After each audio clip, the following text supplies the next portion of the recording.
Kanina nga lang dyan ay nagpunta kami sa bukid para maghanap ng mushroom na mauulam. Unang bungad nga lang sa amin tong napakalaking mushroom na hindi ko alam kung ito ba ay nauulam. Napakaganda nga tumira dito sa probinsya, lalo na kapag gantong tag-ulan ay meron kang makukuhang mga kabute dito sa kagubatan. Ito nga ay nilinis ko na ang aking nakuha at nilagay ko na sa aming paglagyan. Napakasaya ko nga makakuha ng mushroom dahil first time ko nga gumala at maghanap ng mushrooms. Yung iba nga dito ay hindi ko nga talaga alam kung nauulam at hindi rin alam ng mga kasama ko kung nauulam ba talaga.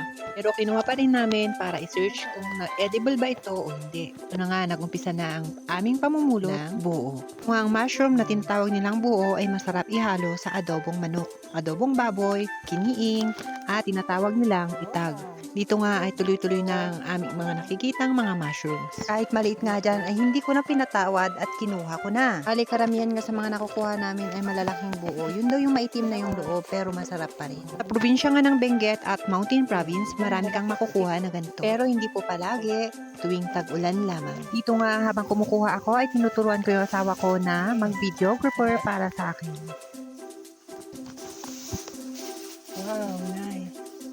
Ang dami. Dito. Yan, one. Ito. One. And then, two. Nice. Uy. Dito nga ay malapit lang yung pinuntahan namin dahil hapon na at wala kaming dalang ilaw. Mga nagtatanong po kung ano po yung mga triangle na bahay, yun po ay bahay ng bigas. Rice granary po. Dito po sa Mountain Province, yung mga rice granary po nila ay nakalagay lamang sa mga kabundukan.